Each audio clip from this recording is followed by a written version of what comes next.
Hi again, everyone. Welcome back to Ken Michaels Radio, and thanks to all of you who have been tuning in. It has been so much fun talking Beatles here on this channel with all the various guests that I've had. And you'll know that some of the guests that have been on my channel actually host podcast shows on the Beatles, or they have YouTube channels. Just recently, Ethan Alexandrian, Sam Wiles, Al Sussman's been on, and he was part of my podcast, Things We Said Today. And so this time out, I thought I'd invite a fellow co-host of my solo Beatles talk show podcast called Talk More Talk. He's one of four of us that joins me every 2 weeks on Monday nights for that show. And he also is one of two co-hosts for the very popular solo Paul McCartney podcast called Two Legs. Welcome, Tom Hunyati. Ken, it's great to be here. Thanks for having me. Yeah, finally you're on my channel now. Yeah. Just so people know, I first became friends with Tom because he used to listen to the live broadcast of my weekly Beatles show called Every Little Thing. Little did I know at the time that he was a big fan of the Things We Said Today podcast. Right. And we were talking almost every single week, and he pretty much won about half the prizes that I gave away on the show. And for the time that he was what you see behind you, that's the Every Little Thing collection. I'm just joking, but he did win a few prizes anyway. Yeah. But who would have known that years later we'd be co-hosting a show together? Yeah, I'm grateful for the opportunity to do so. Yeah, in fact, it was you that actually spoke to me on the phone and said, "What do you think of a Paul McCartney podcast?" And I said, "Sure, go ahead, do it." Right. Not realizing I would be a part of it, but Right. and Two Legs has now been on the air for how long? Well, since 2016, yeah, September, I Wow. believe. Yeah, I can't believe it either. I can't Yeah. believe how quickly the time has passed. And and I say this, frequently on the show, that one of the advice that you gave me is like, once you start, it never stops. And boy, it has not stopped. Yeah. You know, What's the with line in The Godfather? yeah, Once they once once once they get out, they pull you back in. I thought I that's would right. left, but they pull me back in. Yeah, and for a while there, we were doing that. When with my original co-host David, we would take little breaks, during the summer, but I like the format that we have it now, and the weekly Yeah. format. And you've It's had been Andy nice. Nicholes, who's been your Yeah, co-host for, Andy is it Nichols. 2 years now? Two? It's going on 2 years. It has been Oh, over a year. I think it's about a year and a half now, and he's just been a great addition to the show. Very absolutely. knowledgeable. Obviously, the technical side is all him. Because all that stuff just goes right over my head. But yeah, I mean, I've been very happy with what we've been able to accomplish with Andy on board. Hmm. Well, before we continue with our show here, just give me an idea of, mention one or two shows that maybe are your favorites that you've done on Two Legs. Well, yeah, I mean, one is I really enjoyed was having Jeff Cummins on the show, who is an illustrator, who a Hmm. lot of people will know, who did the illustration for the Temporary Secretary 12-inch. single. Yeah, Yeah, the yeah. 12-inch, the Say 45, this one 45, and he did the inner sleeve of the Wings Over America LP. Okay. So, Yeah. getting to talk to him about, him, his career and, and all his interactions with McCartney through all the times that he was doing, work for McCartney products was a lot of fun and very interesting. And I would say another one would be Jerry Marotta, the drummer from the Press to Play album. And a lot of people know him as the Peter Gabriel drummer for Right. the first four records, and then I think he did a little drumming on percussions on but man, what a character he was, and stories he had to tell, especially for the Stranglehold video shoots, was hilarious. And him working, getting the insights of those sessions was a very cool learning experience for sure.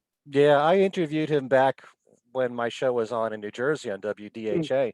And this Mhm. was, I'm trying to remember if it was before, I think it was before Press to Play even came out. So Okay. everything that he had to say was something we didn't know about already. And he even Yes. talked about a song called Return to Pepperland. And I was Right. thinking, wow, this might come out, you know? So it was really cool. Yeah. And also to be the brother of Rick Marotta Yes. True. and drum for Hall and Oates too. Yeah, he was a Yeah. great guest. He kind of followed his brother a little bit in a way because I think he followed his brother for the Orleans, and I think he followed his brother's footsteps in Hall and Oates as well. So he kind Mm, of almost like took over for his brother in a couple different areas throughout his career, which was pretty funny too. You yeah. know, actually, one of the great stories he told about working with Hall and Oates is Hall and Oates wanted him so bad that they were willing to change their name to whatever else besides Hall and Oates. Wow. Yeah. That's kind of hard to believe. Tells you how Yeah, badly yeah, they wanted him, but exactly. Yeah. huh. But yeah, All right. Well, I yeah, didn't listen to that show yet. I'm so far behind. There's so many good it's podcast okay. shows, and I'd love to listen to all of them. But I have caught Yeah, some of I your mean, shows, and they're really great. thank you. I mean, yeah, I mean, the amount of podcasts that have just popped up over the last year, you know, in the Beatles realm has been amazing, really. It's I can't believe it, and young podcasters too. Yes, very So young. I just did the Ringo Rama show with a very young host, Lucas. We talked about the songs on the Ringo album, and that was a good time too. he invited me to talk about Ringo the Fourth. So that's going to be Great. coming up. Yeah. Cool. Yeah. All right. Well, speaking of Ringo, what a perfect segue there.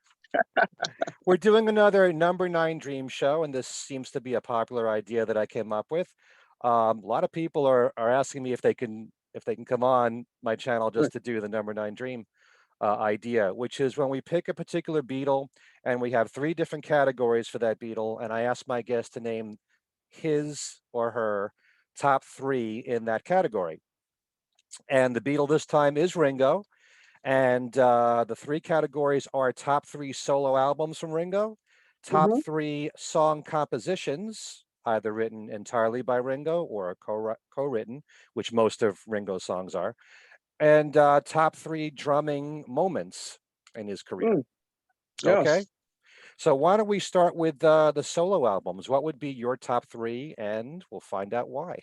Yeah, well, you know, usually throughout the last, you know, years on Facebook and seeing everybody's top three, it's usually generally the same three albums, but you know, two and three are usually, one or the other. You know what I mean? Uh-huh. So, but my number three is, you know, he said that this was going to be his last album, and if it is his last album, then I think "What's My Name" is a great way to end your LP, you know, career, if you will, because now he's Hmm. just doing EPs, as we know.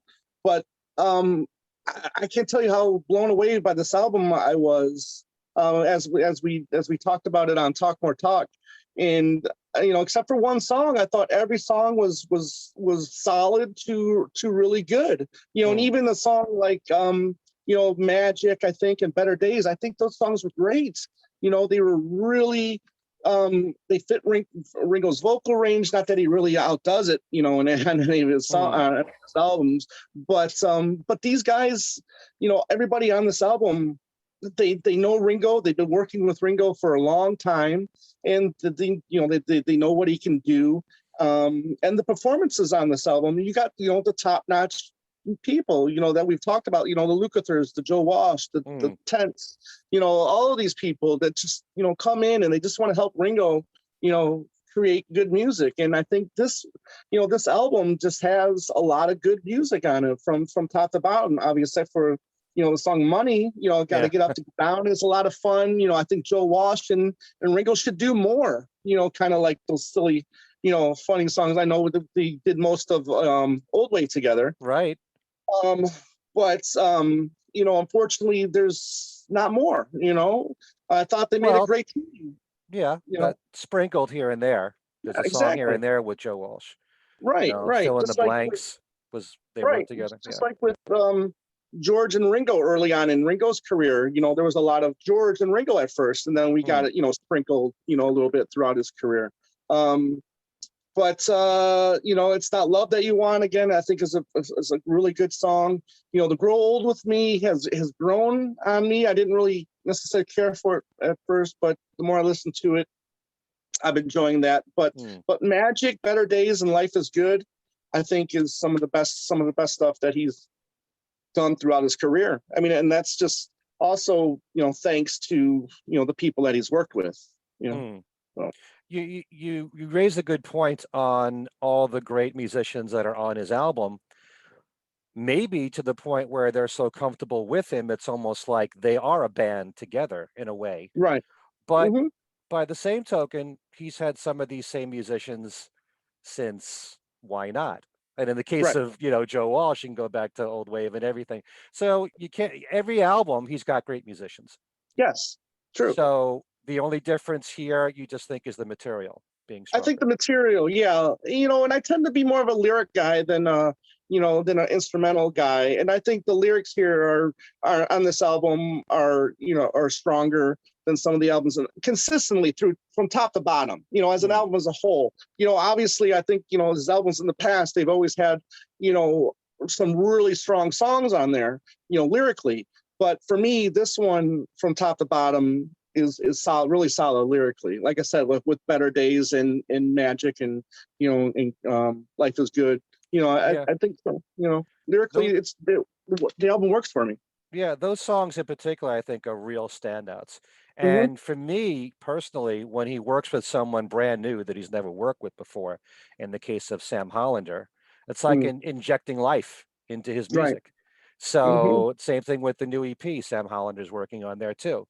So Right. yeah, it's just for me personally, a lot of the albums that he made post Mark Hudson, they're all very good, all very Hmm. strong. But it's not like I can say, well, this one's better than the rest. I feel like they're Right. kind of equal. That's just my opinion. But Yeah, no, and I get that. It's just that, because a lot of the instrumentation, I mean, it does sound the same. And we've kind of talked about this repetitive, and we kind of talked about this on Talk More Talk. But what it comes down to is more lyrics on this one than mm, records in the past. So, but then to get to number two, which I mean, it's probably always considered his second best album, and it's rightfully so. And in a way, kind of almost rivals the first album, and that's Time Takes Time. hmm And this like the Ringo album, which I'll get into more when I talk about that one. It feels like there was just like one goal on here, and just to make a good album. And doesn't necessarily mean that it's just because it's Ringo, let's make a good Ringo album. No, let's just make a really good album. And I think hmm that's what this really is, from top to bottom. I think this is a near perfect record. I mean, again, he's got, top-notch people, Don Was, Jeff Lynne, who was producing everybody at that point in time, Phil Ramone, Peter Asher. I mean, hmm those are, respected and experienced people in their fields that know a good song when they hear it. I think, right. and then you add all of the superb musicians again. I mean, Andrew Gold, Harry's on here and some backing vocals. The Jellyfish, couple of the Jellyfish people on here, Yep. right? I mean, Sure. but again, from top to bottom, there's not a bad song on this album. There really Agreed. isn't. Agreed. You know, um, there's songs that have really grown on me over the years too, like Runaways. I wasn't never really, that was like probably my least favorite Mm, when I first heard the album. But now I just love it. Golden Blunders, I just love the chorus. That's probably my favorite part, hmm because, it's so true, part of that chorus. Let me find it real quick. You're gonna, watch what you say for a long time. You're gonna suffer the guilt forever. I mean, it's so true. You mm. know, especially when you're younger, these things are gonna happen. And I just really love what he's singing, and on that song. I'd Um, like to know the story how Ringo came to record that because that was first mhm, done by the Posies, okay. and Peter Asher produced that one, and Mm, maybe Peter suggested that. right. I don't know. Maybe. Mm, All in the Name of Love, I love. The 1-2 punch of After All These Years and I Don't Believe You, I think is, two of, again, is better poppy songs that I think just uh-huh. really works with Ringo. Obviously, Don't Go Where the Road Don't Go, I think is like what the first in his road trilogy, I like to call, like, we're on the road again, and right side of the wrong side of the road, kind of type thing. But yeah, good songs in a heartbeat. The Diane Warren, I think this was, excuse me, this might even be better. I think this is a better song than the other songs you just gave, Ringo, for Here's to the Nights. But yeah, which is a fine song, which is growing on me. But man, I think that song is just so good, so good. And Many is in a the heartbeat, time. Many's the time yeah, I said yeah, singles that should have been.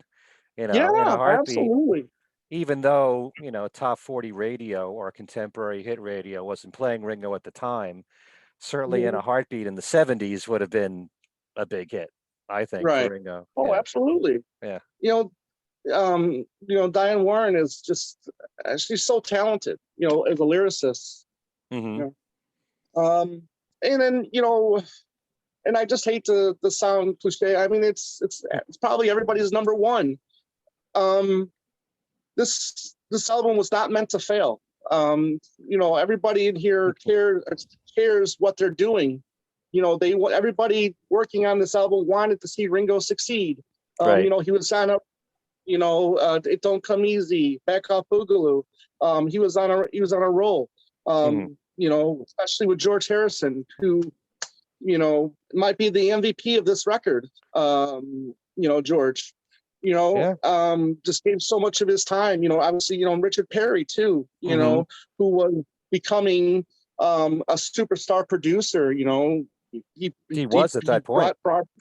yeah, he was. I mean, he brought Barbra Streisand back in the top 10 in albums, and just was really just becoming very successful. But every song on this is not bad. There's no bad tracks on here. They're all very good to great. I don't. Uh, It's just like the scale of like what is how do you rate these songs? Are they solid? Are they good? Are they great? Are they excellent? You know what I hmm. mean? But everything on here, even the lesser songs, the deep cuts are just as good as the singles. I think. Hmm. 6 o'clock I think could have been maybe a single. I think it's very catchy. I think it's commercial. But I'm glad with the way they took. I think the singles that they took from this album, were all worked as singles, and Hmm. they're perfect. Sunshine, Life for Me, I've loved that one ever since I've heard this. Devil Woman is great. You and Me, Babe is I think just the so clever way to close out an album. I know. It's one of the But best album closers ever, really. ever, yes, You yes, wish Ringo would and do that one in concert to end the show. Then he could yeah, ad it would lib, just be cool like to he see him did. kind of revisit this. Yeah. What? In a way to where like if he knows that this is going to be the last song he ever does on an album, just to like thank everybody in his career. Right. The kind of way to kind of like close out his career. It's like, okay, if this next EP is going to be my last, then let me do something fun where I kind of do that with people that worked with me throughout my career. You know what I Hmm. mean? So, but it's every time I listen to this, there's nothing to skip. Like I said, everything is solid, and everybody busted their ass on this. Yeah, I agree with you. I think the songs go from good to great Yeah. on this album. And, everybody points to the fact that the other Beatles helped him, but even the songs that didn't have the Beatles on there, like Mm-hmm. Oh My, is a My really good my. song. You Have You step Seen like My Baby? Was yeah, written by Randy Newman. Great song. exactly. Great Right. performance of it. Devil Woman, Yep. those songs. Devil Woman. And Yes. Step Step Lightly. lightly. Yeah. So, but no doubt about it. Yeah, George Harrison in particular should get a lot of credit because it's not just Photograph, which is such an awesome song Mm-hmm. to begin with, but everything that he brought to the songs that he was on, You and Me, Babe, Right. in particular. Yeah, and Sunshine Life for Me. I mean, that's like a Right. hoedown. Right. And I Ringo's mean, so at home with that kind of stuff in country music. So, absolutely. I mean, the only thing I would have liked to maybe have seen differently is him do all the drumming on the record, and not so much rely on Keltner, because I think Keltner is on 9 of the 10 tracks or 8 of the 10 mhm, tracks. You know what I mean? Because he did utilize 2 drummers, quite a bit. I think in the 70s. sure You did. know, more so than now. But for whatever reason, I mean, if that's what made him comfortable to make a great album, then then that works. But Whatever it takes. Yeah. yeah, exactly. Whatever it takes. If that's what it takes. There you go. There you go. So yeah, but Yeah. obviously, Goodnight Vienna is a great. I think is a good, really good record. I think Ringo's Bad Boy. Sorry, I think Bad Boy is a really good record as well. One of those two could have made the top three, but right now, that's it for me. Just curious, you never mentioned any of the Mark Hudson albums. Well, those are good too. But I just don't see from top to bottom. I usually like one or two songs in there that I end up not liking. That's still pretty good. Yeah. Oh no. And Yeah. and when those albums are great, I mean, Yeah. when the songs are great, they're phenomenal. Never Without You was. I mean, come on. I mean, phenomenal. How can you not get a lump in your throat with that song? So. Oh, absolutely, absolutely. Mark Hudson, I think knew Ringo very well. Yeah, and could play off his strengths and kind of push him a little bit to be a better musician or better lyricist or whatever. But for whatever reason, because of that, the relationship didn't work. But those years, those records with that team, there's some of his best songs are on those albums. Definitely. Yeah, absolutely. All right, let's move on to song compositions. Ooh. And one of the things I like to point out, which the average music fan doesn't know, is how much Ringo has actually written. Right. And certainly, well, you got the two songs during the Beatle years, with "Don't Pass Me By" and "Octopus's Garden," and in the '70s, you had the songs that he co-wrote with George, and you had a decent number of songs with Vinnie Poncia. Well over a dozen. And then he moved on with Joe Walsh, and then the Roundheads, and then all the various people post Mark Hudson. Ever since the Vertical Man album, he's actually co-written almost every single song on his albums, and he's not really known for that. I certainly wish the public would know. Right. Even I know he some likes to Beatle joke that fans. he. I'm sorry. Yeah. Go ahead. No, it's just there's a lot of Beatle fans out there that don't really study Ringo all that much, or even get most of his solo albums. If they did, they'd be aware of how much he's been writing. Yeah, look at the song credits. I mean, they're his name is constant throughout the last the second half of his career, or this last chapter, or whatever you want to call it.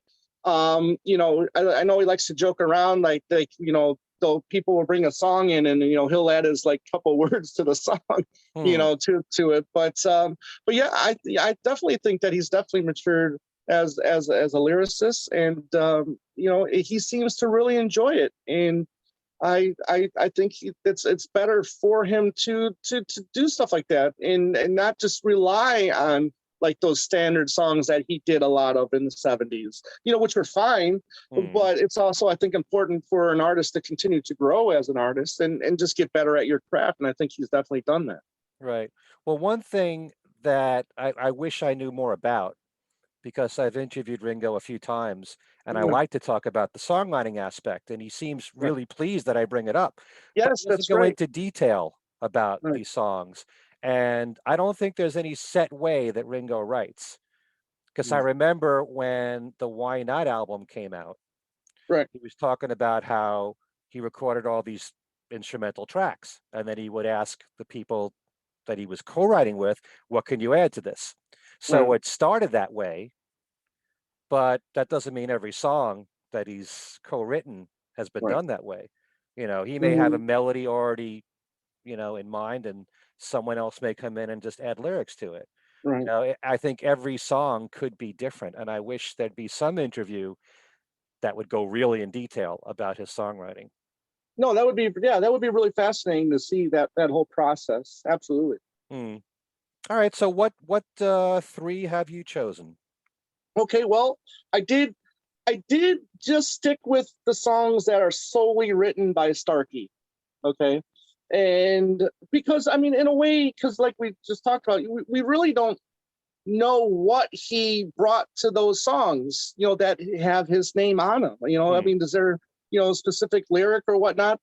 We don't know. We really, like you said, I mean, it'd be great to know what actually lyric he wrote in a particular song. Right. You know what I mean?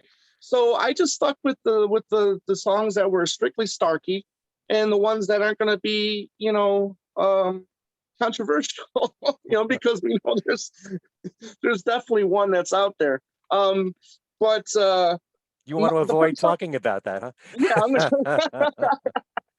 I mean, if we had 3 hours, maybe, but um, first one I'm going to pick is the Beatle track, "Don't Pass Me By." Always loved this one, and it's curious, this song, because if you really think about it, the second verse, "I'm sorry that I doubted you. I was so unfair. You were in a car crash and you lost your hair. You said that you would be late about an hour or two, and that's all right. I'm waiting here, just waiting to hear from you. Why are you waiting? If this is the woman you love, go and see if she's okay." Well, when you get the chance to interview Ringo, you bring that up to Right. him. Yeah, exactly. I've always thought that was kind of just funny and just curious at the same time. It's like you're waiting for her very patiently, but she's in a car accident. You know So what I mean? yeah, go after her. Yeah, You exactly. Go think you'd see if be she's okay. concerned. Right. Show her that she's right by choosing you. You know what I mean? If you don't want her to pass you by, go see go see what happened and see if she's okay. So and I love his drumming on that song too. I Mm, definitely love the Beatles anthology version, the crazy drumming on that version as well, where he's kind of working the pattern out. So mhm. I definitely dig that. Okay. Um, the second one I would go is a song I really like on Ringo, is "Step Lightly." I just love the laid backness of this track. I believe it's the clarinet that's played through. I Uh-huh. love the tapping part of it, but I really dig the lyrics. It's the kind of unlucky at love you know kind of song, and Ringo's trying to give good advice. You know what I mean? Mhm. Um, you're moving, step lightly, you're moving too fast. Take your time, boy. Soon the pain will pass. But in the meantime, find yourself a love. So in a way, take your time, but hurry up. What is it? What do you want him to do? you know? So I find that song very, very humorous as well, like I do with "Don't Pass Me By." Was giving the guy advice. Things will work out fine, nice and easy. It all takes time. I mean, it's simple. It's not, nothing, Dylan-esque or anything, but it's just the kind of thing I like to see from Ringo. Kind of like fun, laid back, unlucky at love, kind of in a Uh-huh. way. Lyrics. And I At the think s- that at the same time, with a positive message, which he's right, so good at doing, right, and he's been hammering to us in his more recent stuff. But that's right, fine because that's who he is. right. And it's an amazing thing about him because in terms of like the chords in his songs, there's only a few of them. But Hmm. man, he gets them to work. Right, If you think it's easy to write a song with just 3 chords or 4 chords, it's not all that right. simple. And somehow, because Ringo has said even in I'm afraid to mention the song because I have a feeling it's going to be your other song. I play guitar A D E. I don't play bass because that's too hard for me. It's I hard for play me. Right, the piano if it's in C. But right, he can write a really good song with just a few chords. Don't Pass Me By is the same way. right. Yeah. You know. But Yeah. anyway, what's your number one? Number one. Well, you touched upon it, and for me, I think the best song he's written by himself is, even with "It Don't Come Easy." I and all the other great hits of his. I think early 1970 is probably my favorite Ringo song.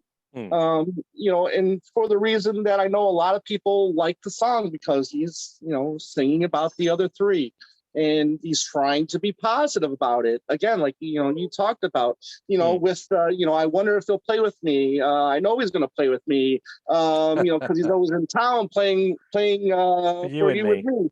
me. Exactly. So it's just, again, I respond, very, very well to positive kind of songs, and positive outlook, and and that's Ringo. Like you said, you hit the nail on the head with that, and that's why I like a lot of his songs. But this one in particular, I know a lot of people out there like this kind of thing because he is singing about the other three, Yeah. and and then, but I think it's important because I mean this is what he's feeling, kind of like John singing God. I mean that's what he was feeling at that point in time, with I don't believe, with this and that, and then here's Ringo kind of like spilling his pouring his heart out a little bit, Right. with singing to his three friends that he wants that team to be together, Yep. I really like him for that. Yeah.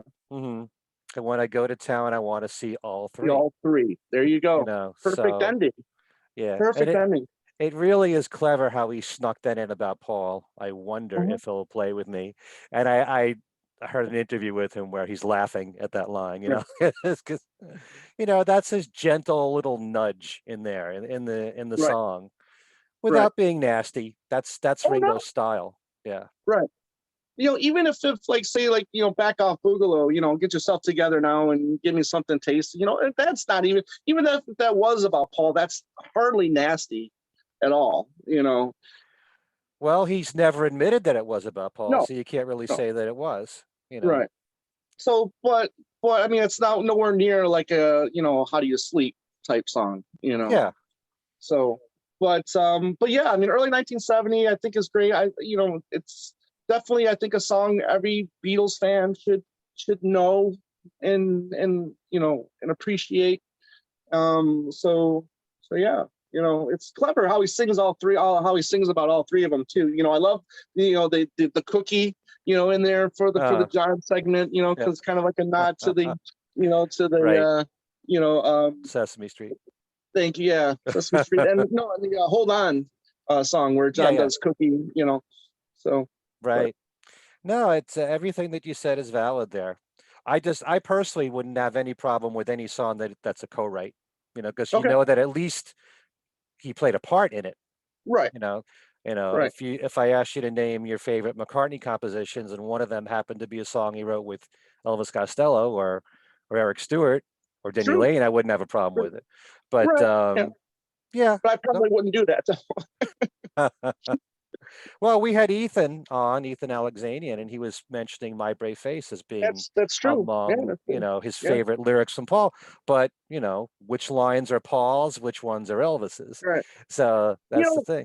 yeah, and I mean, I would pick like a song like "Never Without You," if I knew, because I love the chorus. Uh-huh. If I knew he wrote the chorus, that could be in my top three. You know what I mean? Sure sounds like him, Yeah, but you can't say for sure. And that's the correct. thing. Right. So maybe Ringo will put out a book like Paul's going to put out with his When it's compositions. Ringo's lyrics, Oh, that would be a dream. I'd like to know more about the songs that he's written because he hasn't said much about it. absolutely agreed, 100%. Yeah. Okay, so drumming moments. That's a real Uh, tough one because there's so many this was a great fun ones in the one. Beatles. Yeah. Yes. And then, So yeah. good. Again, I picked one Beatles and I picked two solo Ringos. I was kind of hesitant because you know I was going to ask you about this too before we started. Whether or not we should include drumming he did for on other people's albums, which I think Sure. are great too. But I mean, I just really wanted to be the focus on Ringo's solo career because I think he deserves Hmm. that. I like to say, I mean, I like the wording of like he's more than just the luckiest musician on the planet, or however that Uh-huh. statement goes. You know what I mean? I'm sure you've heard it before. Yeah. And I just want to put the focus on Ringo's solo career. But number three for me is it's one that I've always been fascinated by his drumming, and that's She Came In Through the Bathroom Window, because it's just filled with so many fills, which I think I've come to really appreciate the most from Ringo is those fills, like She Came In the Bathroom Window, like God, Hmm. and there's some other ones where he, I think A Day in the Life too is another one where he just has these incredible fills that are probably only 2 seconds long, but they feel like a lifetime sometimes. Mm. He'll, Paul will start singing, she came in through the bathroom window. He has like 2 seconds to just, get in like, three or Hmm. four or five hits on the drums, and what he's doing it just sounds beautiful to my ears. So that is the first one, especially during the verses, not during just more during the chorus. Didn't anybody wonder, or didn't anybody come and see? And he's got like 4 seconds to really just show off, Hmm. his drumming techniques, which just goes so quickly. Like I said, I mean, it's just amazing how much he can get in those 2 or 3 seconds. Well, So that is the art of Ringo. right. It's what is known as playing in the pocket. When you've Hmm. got that space in between where the lyrics come in, if you have a few Right. seconds there before the next lyrical Right. line, what are you going to do there? And Right. so Ringo is a master at putting in these little fills that work just right. Hmm. And, you could say the same thing about Paul with some of his bass lines so Hmm. that it doesn't interfere with the song lyrics or the verses or whatever. It's when you Right. have those few moments in between where you can add something really interesting. Hmm. And Ringo's just, he's the best at that. Right. That there are people who try when musicians say to a drummer, if a drummer's auditioning, play like Ringo, that's Mhm. what they're thinking of in part, as far as the fills are concerned. Right. Play at the Yeah. right time, you know. Hmm. Don't take away Right. anything from the song or from the singer or whatever when it's those right moments. Right. And you got to come up with a good point too. Is like those fills they're great. Yeah, absolutely. But they don't take away the importance of the other parts of the song, like the lyrics or any other part of the song. I mean, they Hmm. are part of the song. Yeah, but it's just the focus isn't really always on the drumming in in the Beatles world. Um, but um, but that's just that all those fills are just great standouts for me. Hmm. Absolutely. Yeah. Okay.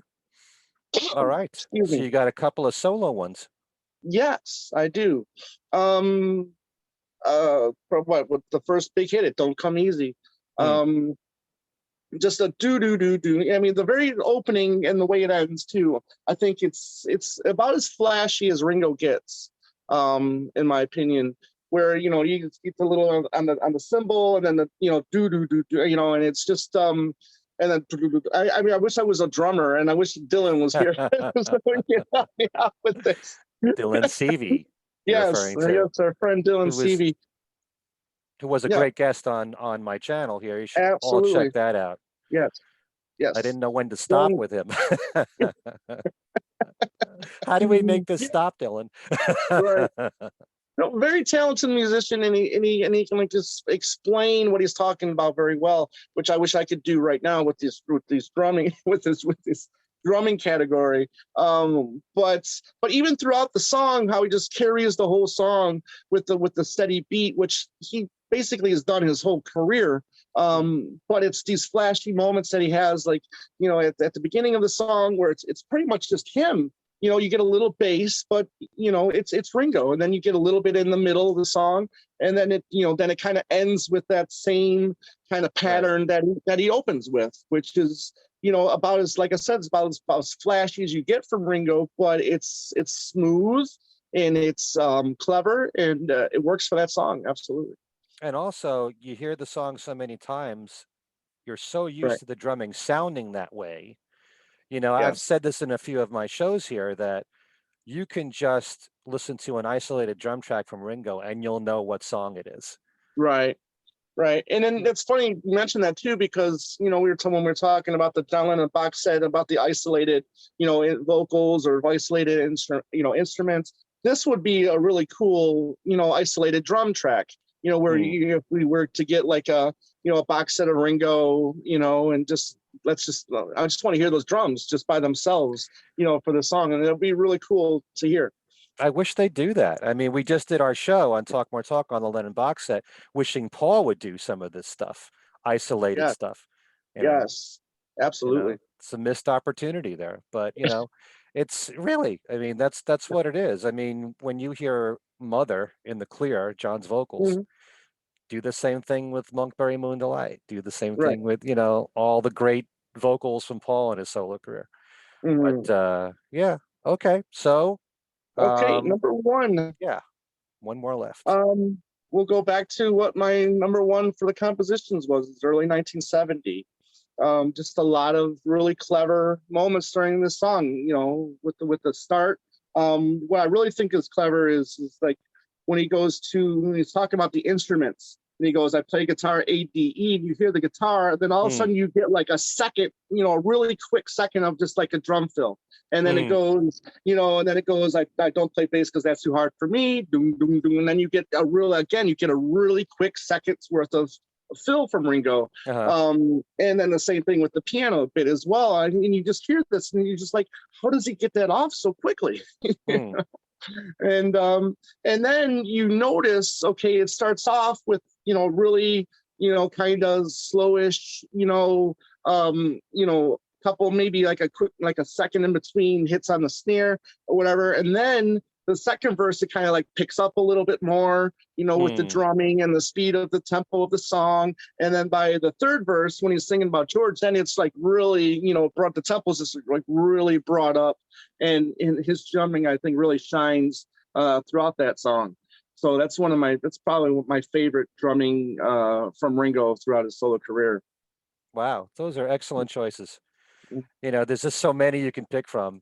And Oh yeah, certainly, I would say, especially since the Mark Hudson days, where he's been the only drummer right. on his records, they certainly are a joy to listen to because you can really key in on his drumming there. And Yeah, certainly since post Mark Hudson as well, the drumming has been mixed up yeah, hotter on a but lot of his I mean, I songs, don't, and I like that. yeah, yeah, but they just don't seem as flashy. I don't know if you feel the same way, as they could be maybe, or as they were kind of like in the '70s. Like you just don't hear, the fills that much anymore from Ringo anymore. Like you would, from Ringo in the '60s and '70s.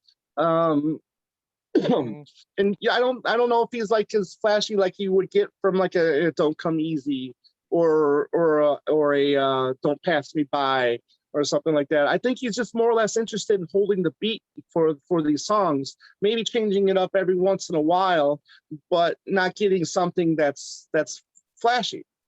hmm.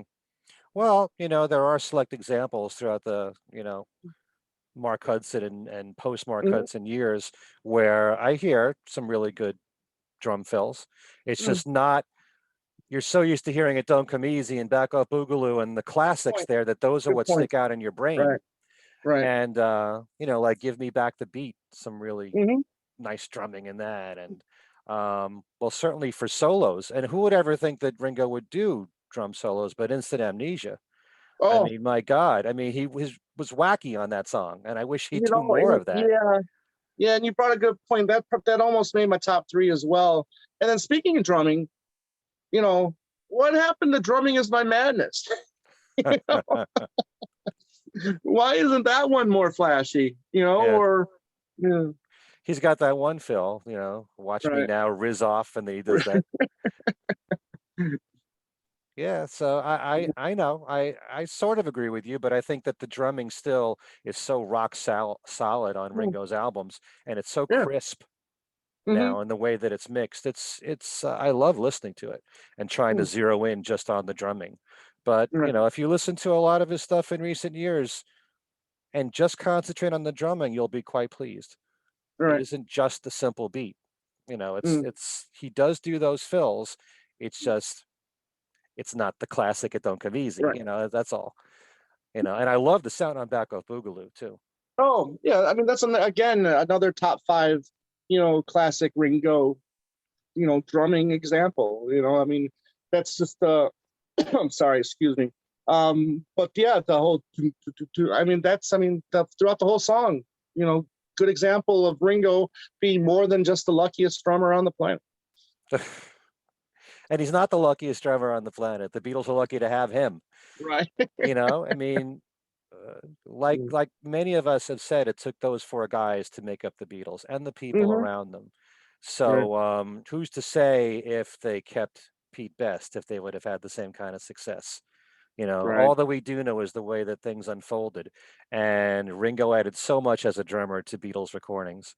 Mm, And good point. it still is quite a thrill to see him live with the All-Stars. Oh So, yeah, such a great time. Such a great time seeing him. 2 years ago now? uh-huh. Here in Arizona. Great time. Yeah. Do you have a favorite All-Star Band lineup? We could have done a top three of that. That's true. I really wish I could have seen that first lineup. And let's give a shout out to Billy Preston and Todd Rundgren for two former all stars that just made it into the Rock and Roll Yes. Hall of Fame. All You right. know, yes. What a treat it was to get to meet Todd Rundgren and the name is the Mr. guy. His name is Richard Page. always, yeah, Mr. Page. Yeah, get to meet those guys. That Greg Raleigh, another one too, which excellent musicians throughout his whole touring career. And I would, that first one, I really wish I had a chance to see that one. I really enjoyed the one that I saw with Gary Brucker and Gary was in um, two tours, yeah, I well, think. and then Yeah. the bass player from Cream too, Jack Bruce. Jack Bruce. Yeah, Mm. so hopefully he only did one. But I still need to get I need to get that Ringo All Stars book so I can better remember the one that I saw. Then with the drummer from Free as well was Simon on that Kirk. one. Yeah, Yeah. yeah. So yeah, that was a really good one. Hearing Whiter Shade of Pale live was just magical. Mm. Because that's such a great song. You know, but then I think the lineup that he's had for the most part. Um, for these last 10 years almost with Uh-huh. Rundgren and Greg Raleigh, and Lukather. Right. It's just been solid, just solid. And And of those course, songs are timeless Rundgren's too. not there. Rundgren's not Yeah, there now, and well, Page is not not there. not But not now, but yeah. hopefully he'll show up again. Who knows? He might want to raise now that he's a Hall of Famer. you It's but so long overdue yeah. for Oh Todd no, Rundgren and Billy his Preston, and for a lot of these people, Carole King and yeah, yeah. Tina Turner. Yeah, no, his presence in rock and roll history or music history, whatever you want to call it, is definitely deserving of acknowledgement for sure for Todd Rundgren. Mm. Billy Preston to an extent too. I mean, he's his keyboard work is excellent, and I've always loved his singing. I just adore the song, "Woman with You I'm in Love Again," or With You, I'm Born Again. With You I'm Born Again. Yeah. Thank you. Mm. Just adore that song. A great vocalist. So yeah, both are very deserving of the Rock and Roll Hall of Fame. Long overdue, like you said. Yeah. Well, I'm very fortunate, I can say, that I've been to every All-Star Band tour Yeah, since the very beginning. I haven't missed one. And in most of the tours, I got to see more than one show. right. And so I have a lot of great memories of all of them. And certainly that first tour was so special because it was Mm, the first, but also since Ringo said that he was very insecure and he wanted to pad, right. the show with as many musicians as possible. But at the same time, one of the good things that's evolved through the years is that when you have a smaller lineup, then each member can do another song. Like in the Right. early years, they would get like two songs, Yeah. whereas now they would have three each. hmm Um, Yeah. Yeah. Colin Hay I think got the three songs. uh, Greg got, I think, three. Lukather got, got the three. Most of them get So three, yeah. you Yeah. know. And since I'm wearing the shirt, which most people can't see, this is hmm my favorite tour from Yeah. 2001, and that was with Howard Jones and Roger Hodgson and Sheila E. Mm-hmm. and who else? Ian Hunter. Um, yeah, that was an amazing Howard tour. Jones had a really, I remember because I was such a big MTV junkie in the 80s. He had a really solid 3-4 year run, Mm. um, during the 80s. Great songs, Oh, I very know. I've seen catchy. him. Yeah. I've seen him many Yeah. times in concert, Oh, and by himself? yeah, Oh, cool. Yeah, and those songs sound like they came out yesterday to me. Hmm. All those 80 songs. I love it. Right. Hmm. All right. Well, this has been great, Tom. Thanks for sharing your thoughts about your favorites from Ringo in these three categories, and I'm sure you'll be coming back, and Yeah. I see him at Yeah. least once every 2 weeks. Yeah. So we're gonna have you back on two legs soon as well. I just need to get off my butt and finish the research that I'm Get doing for the show. get off your butt. I mean, you're cranking out so many shows, you're making me look lazy. Well, that's the thing, because when you're doing a show that's that involves research, you know, or some time. I mean, it can be time consuming, especially as one is trying to find tracks that McCartney worked on for other people, Mm, and there's not a lot of literature on that. Normally you would just see his name in the credits, and on a like an album that somebody would just goes over their heads and they don't notice it. So I mean, that kind of stuff is hard to find. So luckily we have like the books like the Beatles Undercover, Chris and stuff Englehart. like that. Yeah, Yes, exactly. and he's got a new one, which is going to be Mhm. updated, and that's coming out Right, later in the year. And that all right, started for me with All Together Now, that book, mhm, all the side projects of the Beatles. right, So for so many years doing my radio show, Every Little Thing, I would rely on Beatle Fan Magazine or Good Day Sunshine or Beatles Monthly to find out about these songs that are, right, one song on an album from someone else right. that Paul plays bass on, you know. But thankfully, these books, especially Chris Englehart's books, have been coming out, Mhm, and we'll get one, and it's supposed to be the final one, at least right. that's what Chris says. But my goodness, there's so much stuff they've done for other people. Exactly. And And and nowadays, these last 20 years, with the internet being what it is, I mean, it's just so easy now to find that information, for these last 20 years for mm, sure. 80s, I hate when people say, well, there was no internet back then, but obviously there was no internet back then. So I mean, it's just harder to find those songs, so yeah, and but not they're only out there. that, you find out about those songs, you go right Right. to them. You go on YouTube Exactly. and listen to them. Right. You young people have no idea how difficult it was. In the old days, we have to go to the Fest for Beatle fans, try to hunt Right. down 4th of July Right. from John Christie Oh, or something like yeah. that. But yeah, Right. it's so much easier now. Hmm. But anyway, Tom, thanks for joining us. Thank you, And Ken. don't forget Two Legs. The show's Mhm. on. There's a new show every week at least, right? Yep. Yep. And you're We are weekly. We took a little bit of a break, but we'll be back weekly starting this Saturday. hmm And of course, he's part of Talk More Talk, which is on every other Monday night at 9 p.m. Eastern. And we have a YouTube page for that. Two Hmm. Legs has a YouTube page. We're Right. kind of all over the place. So Right. if you can, please subscribe to our YouTube pages. Also, my other podcast, Things We Said Today. Right. Tom, thanks for joining us. Thank you, Ken. It was a pleasure. And to all of you, peace and love. Mm. And we'll see you next time.